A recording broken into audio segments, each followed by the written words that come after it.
Detik-detik menjelang peringatan 40 hari kepergian almarhum Ustadz Jeffrey Al-Bukhari yang akan digelar malam nanti, dapat dipastikan akan dibanjiri masyarakat dan jamaah mendiang dari berbagai penjuru tempat. Tingginya minat masyarakat untuk ikut membacakan tahlil untuk almarhum membuat pihak keluarga almarhum menyiapkan berbagai keperluan. Sampai-sampai acara peringatan 40 hari ini diselenggarakan di 4 lokasi sekaligus. Yang pertama, ditempatkan di kediaman almarhum Uji di kawasan Rempoa. Titik kedua bertempat di kediaman Umi Tatu di bilangan Mangga Besar, Jakarta Barat. Sementara tempat ketiga dipusatkan di makam almarhum di Karet Bifak. Dan yang terakhir terletak di pondok pesantren di Cikeas, Bogor, Jawa Barat.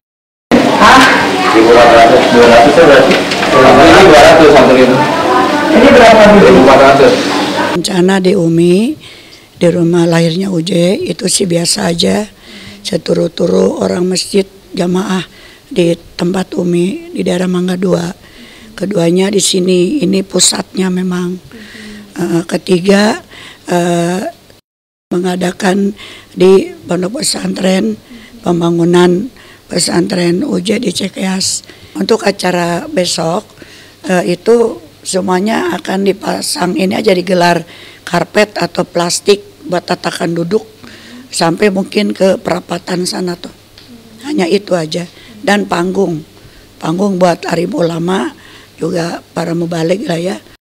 Alasan pihak keluarga mengadakan peringatan 40 hari berpulangnya almarhum Uj menuju rumah keabadiannya di 4 lokasi sekaligus karena banyaknya animo masyarakat yang tak hanya dari Jakarta yang akan turut andil mengirimkan doa bagi almarhum Uj.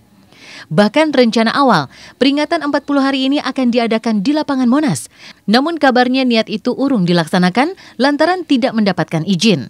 Alhasil, dipilihlah 4 tempat tersebut yang dianggap bisa mewakili semua lapisan masyarakat untuk ikut membacakan doa bagi almarhum. Sebagai bentuk ucapan terima kasih serta atensi yang tinggi, istri almarhum Pipik Dian Irawati memberikan sebuah kitab suci Al-Quran berukuran mini kepada setiap jamaah yang hadir dalam peringatan tersebut. Lantas, benarkah jika Pipik memiliki pesan khusus yang ingin ia sampaikan dari souvenir tersebut? Pipik bikin kitab Al-Quran, bukan Yasin. Oh, Yasin kan udah biasa. Di Al-Quran yang mungil, ada tasnya, terus ada artinya dan ada tajwid, hukum-hukum cara membaca Al-Quran. Dan juga ada yang ngasih poster Uje secara gratis untuk dibagikan, dan di bawah fotonya Uje itu ada penanggalan. Itu supaya digunakannya bisa lama, artinya kalau mau tadarus paman Ramadan, nah itu kita bisa dibawa kemana-mana karena simpel. Suasana pondok pesantren Asy-Syohaba di Cikeas, Bogor, Jawa Barat yang rencananya akan segera dibangun pasca peringatan 40 hari kepergian almarhum Uje kemarin mulai berhias dan bebenah diri. Rencananya, di pondok pesantren ini kumandang ayat-ayat suci Al-Quran serta bacaan tahlil, tahmid serta takbir juga akan mengantarkan kepergian almarhum menuju Sang Halik, tepat di malam ke-40. Untuk memastikan kesiapan pondok pesantren ini, menyambut para jamaah, Ustadz Aswan yang juga kakak kandung almarhum Uje turun ke lapangan secara langsung guna memantau semua persiapan dan kesiapan. Dan rencananya, acara tahlil bersama ini akan dipimpin oleh Ustadz Solmed dan Habib Hasan bin Jafar Asgaf.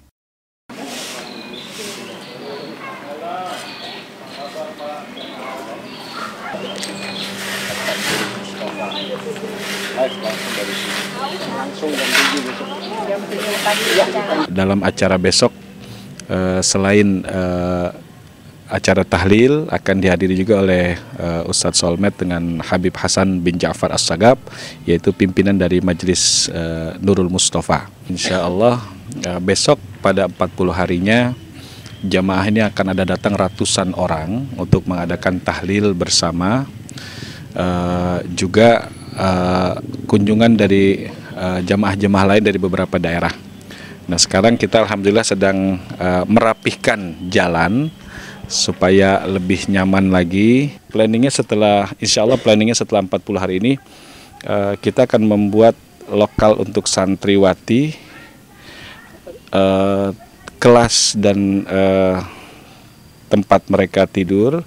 Juga kita akan persiapkan lokal untuk para ustadz yang nanti akan membatasi santriwan dengan santriwati, itu lokal para ustadz yang bisa memonitor kegiatan dan aktivitas. 1 hari sebelum acara peringatan 40 hari digelar, makam almarhum tetap ramai dikunjungi oleh warga yang ingin melakukan ziarah kubur. Lantunan surah Yasin dan taburan bunga dari sejumlah anggota masyarakat ini pertanda jika almarhum begitu mendapat tempat di hati masyarakat.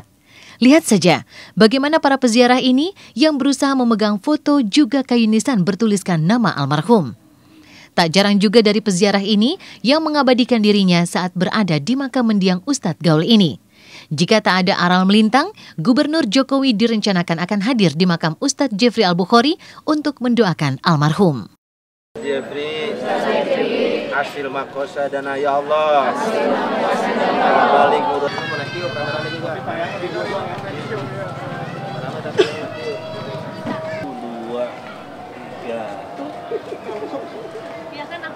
Alhamdulillah dari hasil laporan yang saya dapat, proposal yang saya baca sudah mendapatkan izin dan mereka meminta kehadiran Bapak Jokowi selaku Gubernur DKI untuk dapat hadir pada acara besok di makam almarhum.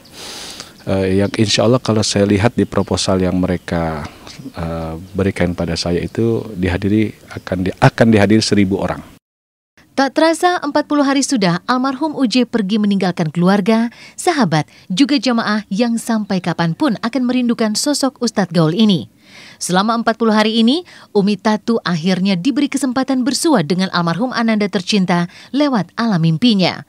Pertemuan Umi Tatu dengan putra kesayangannya di alam mimpi itu terjadi di rumah tempat lahirnya almarhum UJ. Sekali ngimpi, itu pun waktu Umi pulang ke rumah tempat lahir UJ. Jadi mimpinya di sono, di tempat Umi tinggal. Jadi mimpinya itu satu malam itu 2 kali. Pertama Umi mimpiin UJ kayaknya lemes gitu. Keduanya mimpi lagi deket, kayak gembira gitu. Ya biasalah waktu masih hidup. Pakai baju koko panjang sedengkul, terus pakai bordelannya hitam, di bawahnya pun juga ada celana berbentuk kain. Itu kan senangnya ada, itu senangnya Umi juga. Kalau ceramah bilang tuh cakepan, kalau nggak pakai gamis, bilang gitu. Iya Mi katanya. Nah terus saya tanya mau kemana Jeb? Biasa Mi mau acara itu aja. Acara peringatan 40 hari ini dipastikan akan dibanjiri oleh ribuan umat. Bahkan hingga semalam, acara tahlil masih terus membahana dan bergema di rumah mendiang UJ. Lantas, akankah Pipi kembali berduka usai tahlil di malam ke-40? Dan benarkah pula jika di momen ini Pipi kembali mengingat sosok sang suami tercinta?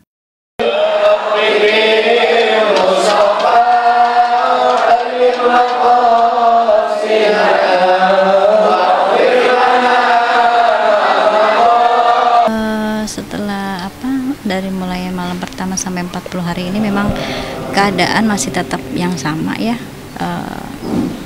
masih dengan doa-doa, dan saya pun juga masih tetap terus merasakan bahwa buat saya dan buat anak-anak beliau itu masih ada di hati saya, di pikiran saya.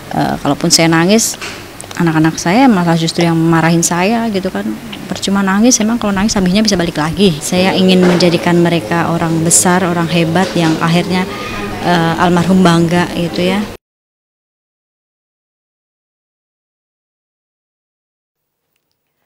Selamat pagi pemirsa Was-Was. Dengan suasana hangat di pagi ini, saya Christy Julia akan menemani Anda selama 1 jam hanya di Was-Was. Setelah sajian utama Was-Was pagi ini dibuka dengan persiapan peringatan 40 hari kepergian almarhum Ustadz Jeffrey Al-Bukhari, maka kabar Was-Was selanjutnya datang dari perayaan ulang tahun Yuni Syara yang ke-41 tahun. Di usianya yang telah terbilang matang, Yuni nampak fresh dan anggun saat menggelar acara pertambahan umurnya semalam. Namun sayang, di momentum spesial tersebut harus ia lewati tanpa adanya kekasih. Lantas benarkah jika momen pertambahan umurnya ini ia jadikan sebagai bentuk introspeksi diri atas apa yang sudah terjadi? Dan benarkah pula di momen ini ada yang terasa hilang saat pesta perayaan digelar? Nah pemirsa, jangan kemana-mana karena berita yang kami sajikan bukan sekedar berita. Sebab Anda patut was-was sebelum menyaksikan Was-Was.